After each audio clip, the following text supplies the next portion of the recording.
What's up, guys? It's Justin, And Nikki. and welcome to our second episode of Potato and Bok Choy. Potato and Bok Choy. Excuse the barking, the dog is just hyper today. Acting the fuck up today. Like always. And pissing me off, to be honest. On that note, just to kind of boost ourselves up, today we're talking about animes we're watching, and what we're watching this season. Yep, pretty simple. I know we've been, I feel like we've been on a shonen, Shonen, I don't know. isekai kick. Well, we've been on a shonen kick for a few years now, and I feel like we are kind of it seems like we're kind of taking a break, and we're kind of like getting a little more into some slice of life and like easy watching, and some isekai and stuff like that. Yeah. Especially because our favorite shonens are on break or finished we just finished the most recent season, so now we gotta wait, but whatever. Yeah, there's been so much, and sometimes I'm just like, I just need a break from all that. Like, honestly, some of the biggest things I've been watching right now are the slice of lives. Mm-hmm. Like one that we both love the most is Oni-chan. Oh, life lessons with was it Uramichi? Oh yeah, Uramichi Oni-san. Uramichi Oni-san, yeah. So yeah, if you guys don't know what that one is, it's relatively new, but the dubs are really the newest part, and they're starting to dub it, but it's literally one of the most hilarious things I've ever seen. It's millennial depression. And I did a TikTok about this, but it was like, imagine Bo Burnham works on a kids TV show, and instead of what the dialogue should be on a kids TV show, you're really just hearing all of his inner thoughts and his depressing ass inner thoughts about just existential dread, just the shit that millennials we joke about but kind of not, because we really feel it. Yeah, we joke about it so much, but it really hurts. Literally, his whole deliverance is just like, I feel like that's my shower talk. It's fantastic. And yeah, I do love it. Yeah. What else? Honestly, one we just started was the Death Lord, or the Duke of Death. Yeah. And his maid. Is that what it's called? I think it's called the Duke of Death, pretty much. Is the Duke of Death and his maid. Yeah. Maid or something like that. It's somewhat simplistic. Whatever, Duke of Death. But do you want to explain that one? Oh, it's one of those cheesy little romances, and I just love it. It's just you off the bat, they're into each other. Well, tell them what it's about. Okay, well, no one knows what it's about. Okay, well, it's about this boy who's cursed, from birth, right? Not from birth, from just young. Yeah, he's cursed that if he touches anybody, they die instantly. Any living thing, plants, animals, people, anything. Yeah. And he's banished by his own mother to live in another house. And he has one maid, one butler. And the maid is actually someone who grew up with him, apparently. Yeah. And, there is immediate tension between them. And of the sexual nature. Of the sexual and romantic nature. And it's just it's not even it's a will they won't they thing. It's oh, just go ahead and do it. It's super cute. It's it's cute. It has an interesting animation style. Yeah, it's a hybrid of computer animation and hand drawn, which is interesting. Mm-hmm. Because I've really only ever seen that dealing with what's it called? When there's choreographed dance or something mm-hmm. in an anime. That's the only time I've seen them incorporate computer animation. That kind of. Which leads us to our next anime, Zombieland Saga. So this one is one of those animes that it shouldn't work. A lot of animes where the premise is so fucking stupid that it shouldn't work, but because anime goes balls to the wall and everything, of course it works. It's about this producer who is completely out of pocket, this dude, and probably my favorite character. I didn't expect that. And he puts together an idol group, a pop group, of girls, but the catch is that they're all zombies. Um, And they're all from different eras of their area, which is like they're all from the same area, which is Saga Prefecture, but they've all died in different times in like the last few years in history. And he somehow, and I don't think it's even explained how yet. no. But he revives them from the dead and puts them together in this pop group, and they all live together, and like and they perform, and nobody knows that they're zombies. Like, that's the big secret. Yeah, it's like you get like this whole like pop idol thing, like, oh yeah, how do you become idols, the work and what they go through, but then the whole time the biggest thing is like we have to hide the fact that we're zombies. They don't eat brains though. I'm still kind of like wondering, like, do they eat regular food? I can't really remember. I don't remember what he feeds them. I just know there's like it's dried squid. I know that was like the first. Dried squid is there's one thing, because there's one zombie that like all of them are like sentient, right, and like, you know, conscious, and like just as they were when they were alive, except for one. What's her name? Is it Mai? They go by 8. I think or like they go by numbers. I'm like. They do go by numbers, but she has a name. I think it's Mai. Yeah.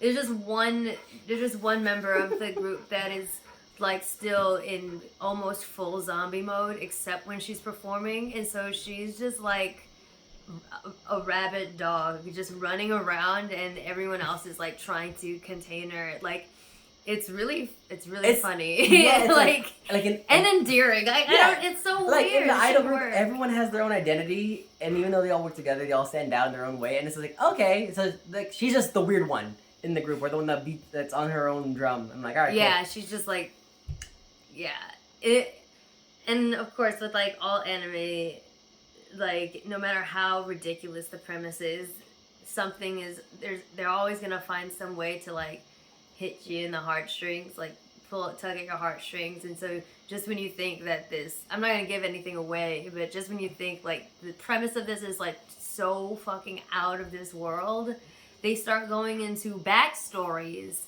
of each zombie and how they died, and like their past life and what led to their death, and then you get all this fucking emotional depth, and it's like, what the fuck? Didn't need all that. I was already like, on for the ride, and now you just putting me through emotional trauma I didn't need to be a part of. Right, and so it's like, oh, okay, great. Now that's fucking great. But anyway, so that's an unexpected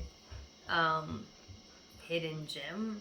Yeah, and it's perfect for this time of year because it's like zombies. Yeah, it's Halloween. Like on both season. Yeah, the two that we just mentioned, like Duke of Death and His Maid, and this one, like perfect for Halloween. So like good for binging because at least Zombieland Saga season 1, because you need to binge the whole thing. Like season 2 is still coming out. Yeah, season 2 is what? Is it coming out with episodes and dubs, or just dubs? Just dubs at this point, because the whole season, like, actually no, both. Okay. And right now, that's, and then you like I think another one that we were surprised that we would ended up loving was Kobayashi.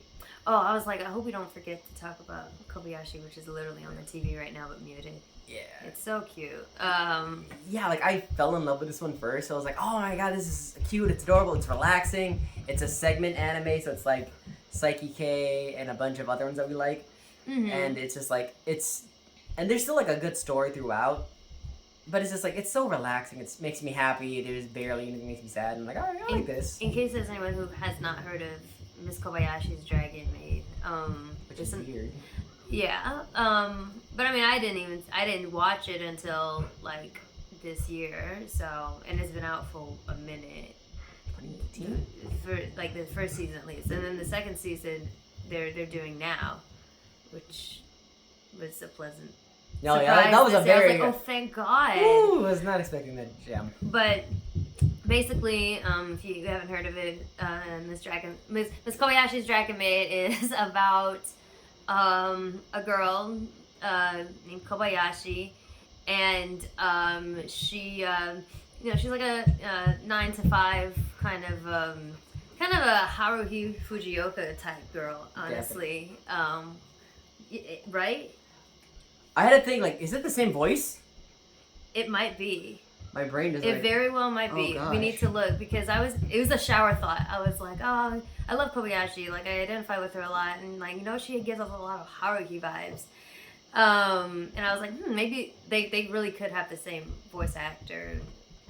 Worth looking into. But anyway, yes. So yeah, Kobayashi, like just a 9 to 5 kind of Haruhi type girl in her like she's a millennial, like 20s.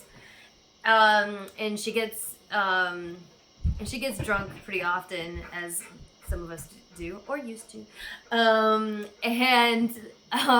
She gets very drunk one night and runs into a dragon. And starts talking to this dragon and drunkenly agrees to let this dragon live with her. And this dragon Toru, she has a human form, and so she changes into her human form, obviously, when she's at home with Kobayashi.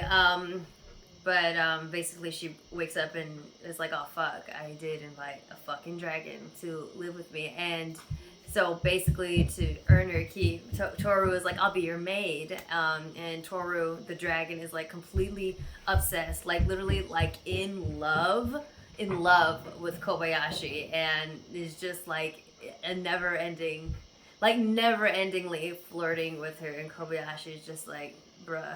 Like, and Kobayashi's such a bruh girl. Yeah. And I love it. I love her so much.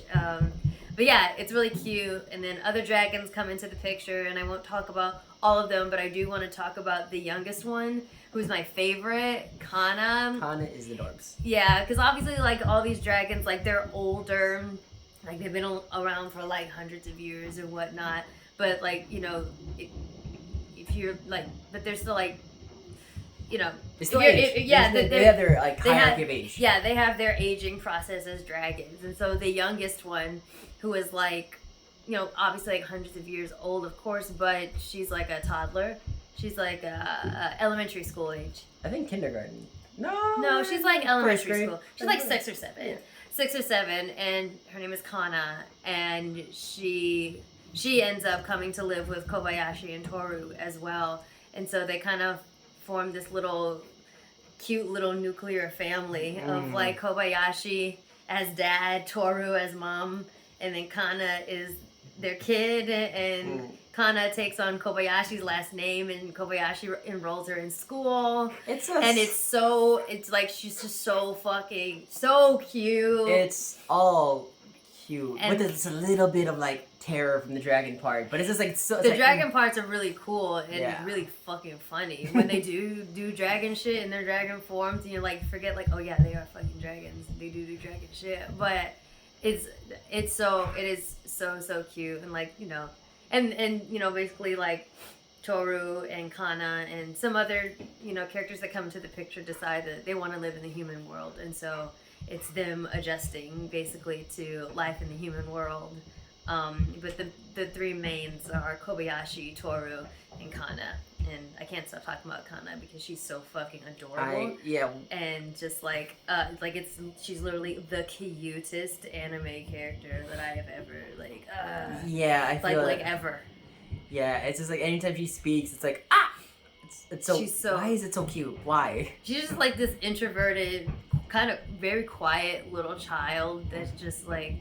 She's the introvert that draws everybody to her. Like she's just that charm. Yeah, it's just like the only thing that throws me off is that the only other Kana that I know in anime is one of Naraku's creepy ass incarnations.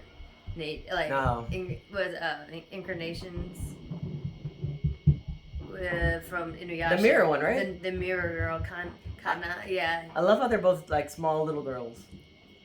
Yeah, which is what throws me off. And they do look very similar. Actually, the Kana from Kobayashi looks very similar to Kana from Inuyasha, which throws me off a little bit.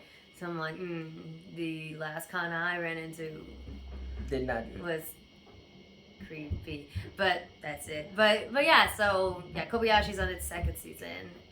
Which also leads to another perfect segue. Your favorite, the one that you're really watching. Which is Yashahime. Oh my god, of course, yeah. Yeah, for the Inuyasha fans, if you haven't started Yashahime, which is the follow-on series to Inuyasha, dealing with Sesshomaru's daughters, Sesshomaru and Inuyasha's daughters. Sesshomaru and Rin had twins, and then Inuyasha and Kagome had one daughter. And so it's a continuing story from there. It's basically picking up where we left off. Actually, fast forward a few years because Ren went to live with Kaede in the village for a few years. To just grow up around humans before she decided what the fuck to do with her life, aka like run off with a demon. So Ooh, I'm not gonna lie, we were all very scared when it was like released. Like was Shishomaru doing the bad thing? I have to ease people. I'm like, no, Rin went to live with Kaede.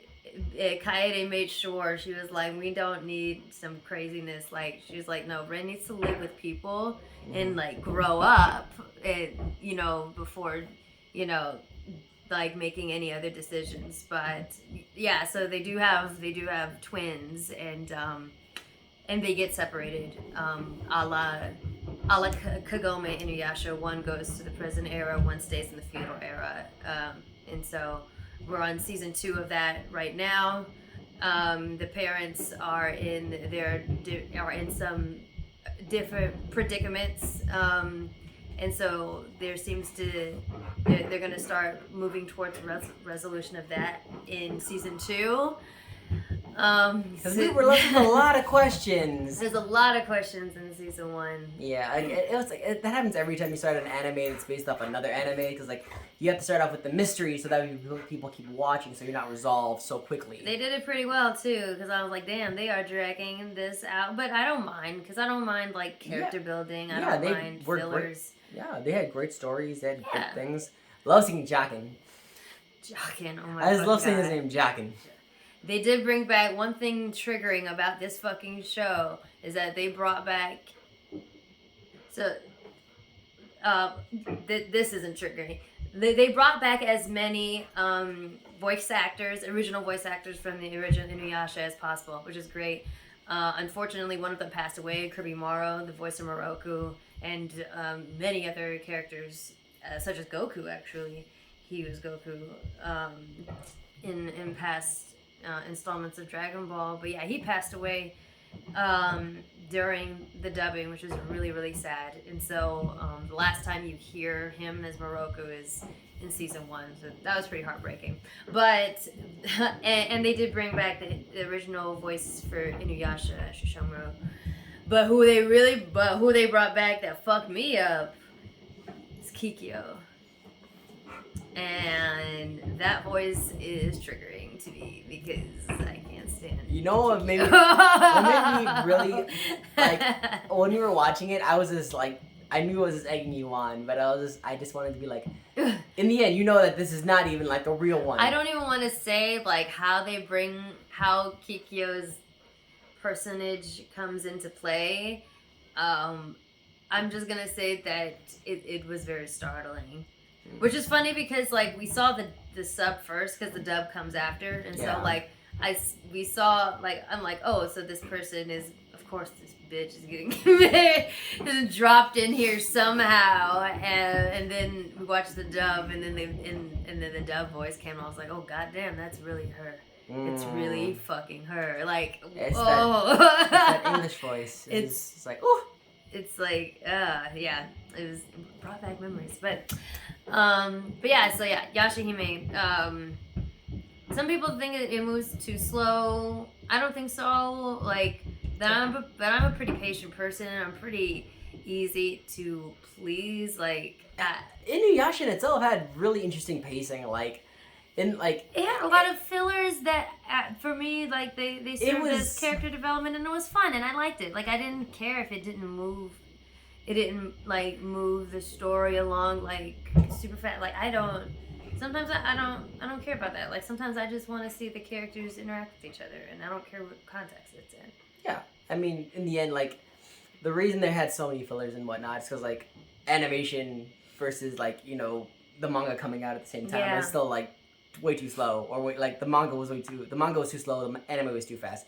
Nowadays, it's like we can do it almost simultaneously, almost. Yeah, but I know that's like a criticism that some people, like some weebs, have about like certain anime. Like, there's too many fillers, and like people will like fast forward through them. Like they'll watch, abridged versions, or just I just want the key episodes, and I'm like, no, like I wanna go through the whole journey. I wanna I wanna be there for the fun ones too. Like I get that, but as a person who has suffered through the that I know that's different, but the bleach traumas, like it's every time I say the name, it's like, oh, the war. Like, what? Which war is this? I thought there was one major one. There's three. But oh, even God. still, even still, like I will still suffer through shit because I want to form my own opinion. I hate being told by fanboys like, oh, this is no good, like just do this, like trust me, whatever. And I'm like, okay, I'm sure you have a point, but I want to form my own opinion. All right.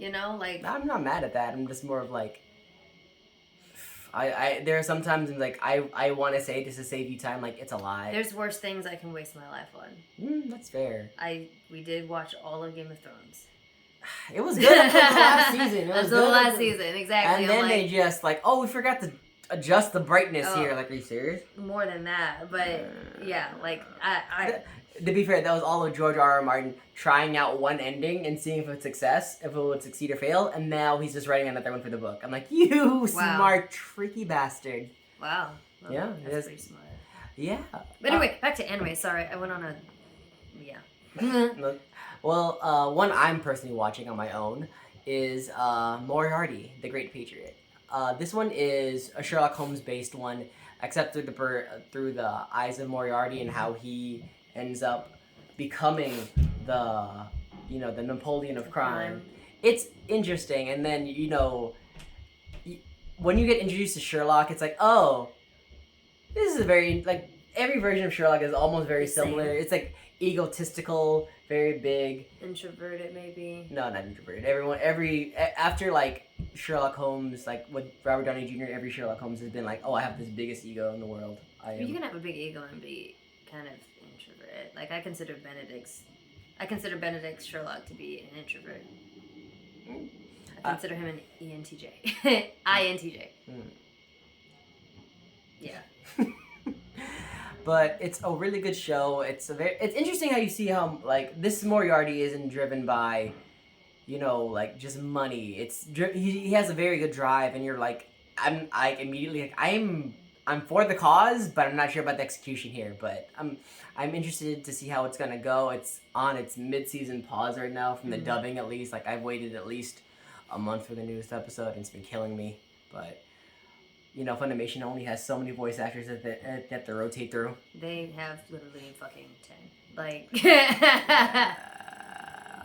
I've asked some of them, I'm like, do you fucking remember? Like, do you remember every single thing that you do? And some of them are like, no, like prominent as actors, like, no. I don't barely, I'm like, I get the script and have the character for like a few minutes, and then there's like certain like actors from like Fairy Tail, I'm like, I don't remember what the fuck happens in Fairy Tail, or like My Hero voices that are like I'm like, you'd be surprised how little I know about My Hero Academia. and I'm talking to someone who is a very important character, and you'd be surprised how much I don't know. Like, God, but there's so many. I'm like, when you see the same names pop up on every credits, like, oh my god, like how much, like how exhausting that must be. I know, especially like now that they have to record in their own homes, or like if they go to a studio, it's just like, oh, tiring, and then you can't really connect with your characters. You don't really have like as much as voice direction as you would want to immediately, like in a booth. Well, I wonder if they might be back in the studio. Some of them. Some. That's what I'm saying. Some, not all. Some, yeah. I mean, I know a lot of them live in Texas because that's where Funimation is centered, but now I know a few that are in LA, so maybe they are just working from, maybe they are all I mean, why not? So many people have started working from home in the pandemic and kind of switched that way. And like, why not just stay this way? Makes sense. But yeah. Anyway, what else are we watching? I personally am watching this another vampire one called the Book of Vanitas. It's a very interesting way of vampires. It's like vampire aristocracy, and there's like two sets of vampires. One is under the red moon, one is under the blue moon. The blue moon is like the cursed one, and like will destroy all of vampire race. Interesting.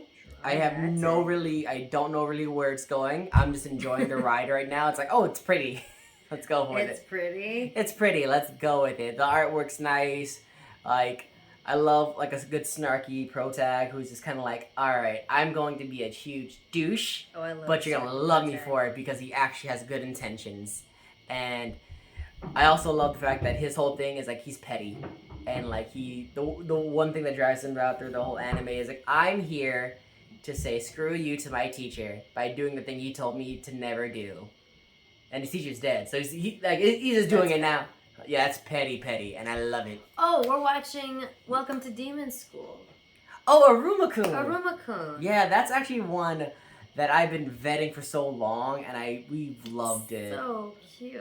So this one is this one's about a boy who gets sold to a devil by his parents, and instead of shit ass parents.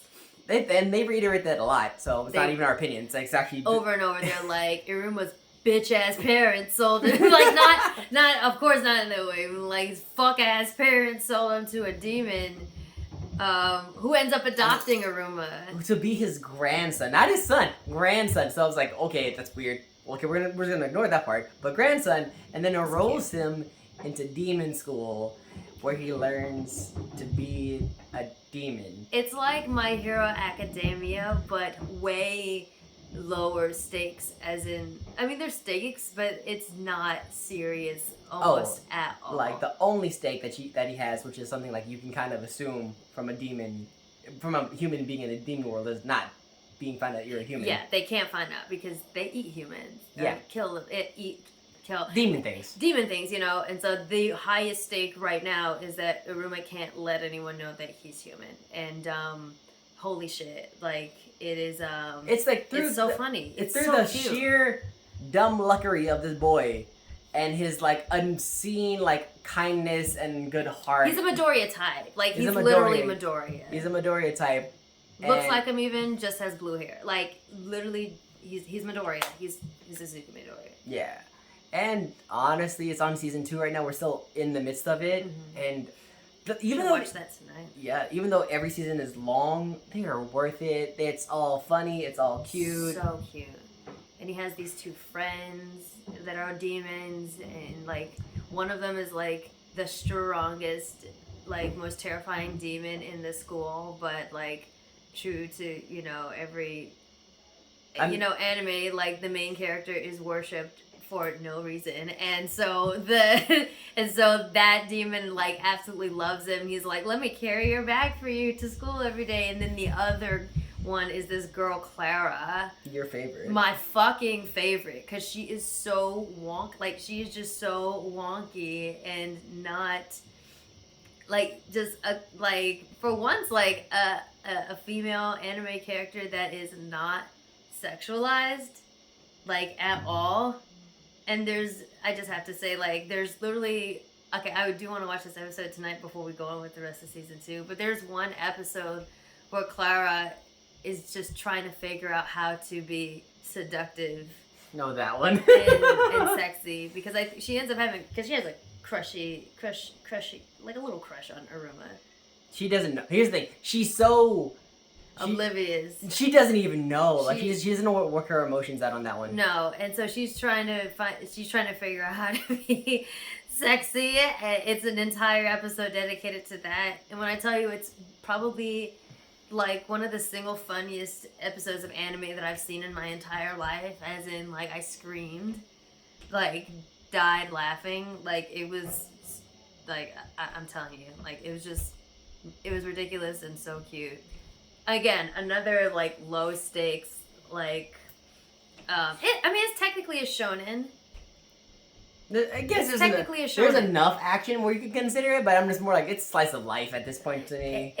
Slice of demon life. It's like a hint of shonen, but it's definitely like school life. Like I said, it's My Hero Academia, but there's way less like, high stakes like combat type shit. Like it's mostly like just magic and spells. It's kind of like Harry Potter. I approve of that message. It's kind of like Harry Potter, honestly. Except with houses, you get rankings and that. Yeah. So that's kind of how it goes, and so yeah, that's good. Oh yeah, and before we go, sorry, started Hunter x Hunter. Oh yeah. Whew. We're in the Chimera Ant arc. For those of you, I'm sure there are many of you who have already seen it. I'm getting started late. He's getting started. Well, you. I've clipped it. I've accidentally clipped it. Yeah, that Chimera Ant arc is, it's heavy. Sorry, I'm like I'm looking heavy. down right now, and I'm just like, wow.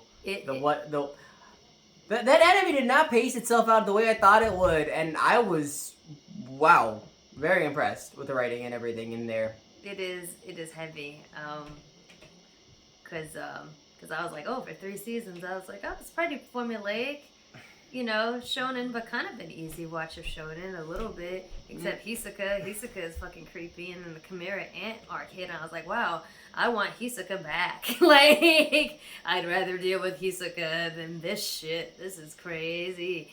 I don't like this. Yeah? Where is he right now? Hisoka? I don't know. Oh man, we got questions. Anyway, but is there anything else you want to talk about Hunter x Hunter before I put in the one more anime that you just started? No, I mean it's good. I've been told to watch it for a long time. Very very brief summary because kind of running low on time here, but it's a